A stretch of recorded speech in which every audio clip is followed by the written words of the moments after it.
Guys, this morning we knew it was coming. The first trailer for Hobbs and Shaw hit. And I'm going to tell you what. Now, I've been looking forward to it. I mean, you got the director, one of the directors of John Wick doing the films. I love Dwayne "The Rock" Johnson. I love Jason Statham. They're the two most pure, true action stars left in the business today. So I love these guys. So I go in, watch it, and I will tell you what, I ate this trailer up. I ate it up. I loved it. It is balls to the wall ridiculous. And you know, I got on Twitter this morning and I put out a tweet that said this, paraphrasing, but you knew that eventually we were going to get two things in the Fast and the Furious universe. There are two things we know for sure would happen in the Fast and Furious movie universe we've known for a while. Number one, that at some point, they're going to drive their cars into outer space. We just all know that's coming, right? You know it, I know it. At some point, they're going to drive their cars into outer space. The second thing we all knew was going to happen eventually is that superpowers. Superpowers would be introduced into the Fast and the Furious universe.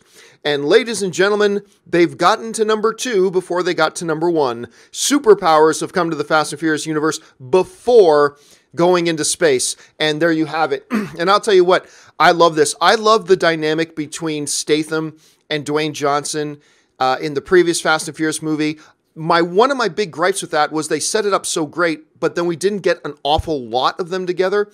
So that was one of the reasons why I was excited about this. There is a kind of a little bit of a slapstick, buddy cop comedy, ridiculous, stupid action, which has become the Fast and the Furious kind of calling card.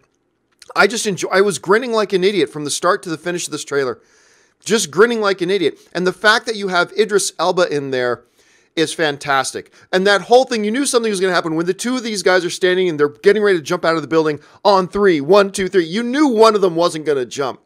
And Statham gets in the elevator, cracks it, and like the F you from Dwayne "The Rock" and Jason Statham it was glorious. Now look, to this day, we see some people complaining that Fast and the Furious is supposed to be about racing cars. Dude, that was 2008. The Fast and the Furious has evolved for the better.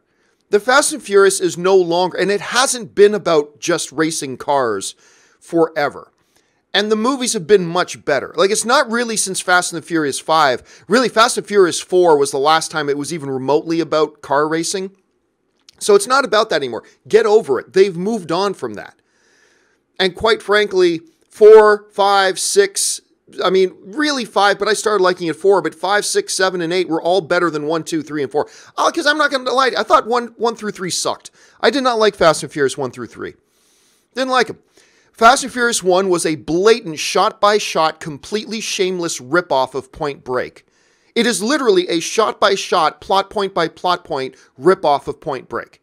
It's like they should be charged or something. It's ridiculous about that. 2 was terrible. 3 was even worse. 4 was the one. I didn't love 4, but I remember going into Fast and Furious 4, not enthusiastic because I hated the Fast and Furious movies. And I go into 4 and I came out going, that wasn't bad. But in Fast and Furious 4, you could see they were altering the nature of the Fast and the Furious universe. They were starting to lean towards becoming just embracing the ridiculousness of it and going just crazy with it. They started to show you that DNA in 4, and then 5, they bring in The Rock, their box office doubles, and it's all been history. So I get it, but I've been hearing people complain for like 6 years now about Fast and the Furious used to be about car racing. Okay, yeah, but you know, we used to use dial-up phones too. Things move on and they get better. And the Fast and Furious is a franchise that has gotten significantly better. And I'll tell you what, this is just the natural, ridiculous progression of the Fast and the Furious movie with this Hobbs and Shaw trailer. I thought it was great. I thought they fully embraced the ludicrousness of it all. They just went balls to the wall, and I can't wait to see it. And I think these guys are going to be great, and I can't wait to watch a full 2 hours of it, however long this damn thing ends up being. And yeah, it was just terrific. And of course, you know, they got to have some car stuff. So they got, you know, Shaw driving that really low riding race car, goes right under the truck and out. So you know they're going to have some car stuff because it is a Fast and Furious movie. And that's fine. Dwayne "The Rock" Johnson driving that massive truck, taking out all these other cars. That looked great. I enjoyed that a whole bunch. And yeah, is it completely ridiculous that they've brought in superpowers? Yep.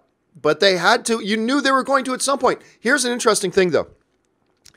The ultimate Mary Sue, and I love Vin Diesel, and I love the Fast and Furious movies, but a fair criticism, which I embrace, is that the ultimate Mary Sue in any movie ever is Dominic Toretto. The Dominic Toretto character is the ultimate Mary Sue because he can take on 5,000 T-1000 robots in a fist fight hand-to-hand, and he'll always win. And he'll never take a shot. He'll always win. So you could only do this movie without the Dominic Toretto character because the Dominic Toretto character would just walk up to the superpowered Idris Elba, catch one of his punches, crush his hand, and go, family. And then the fight would be over and the movie would be over in 2 minutes because that's what they do with the Dominic Toretto character. He beats everybody. He went from a car-fixing grease monkey in Fast and the Furious 1 to the ultimate international espionage man spy combat warrior ever in the history of the universe forever and ever. Amen. And it just became ridiculous. He would not fit in this movie for that reason. And I love that. I love that we got these guys. I love that we see Idris Elba kicking their asses. I think this trailer's great.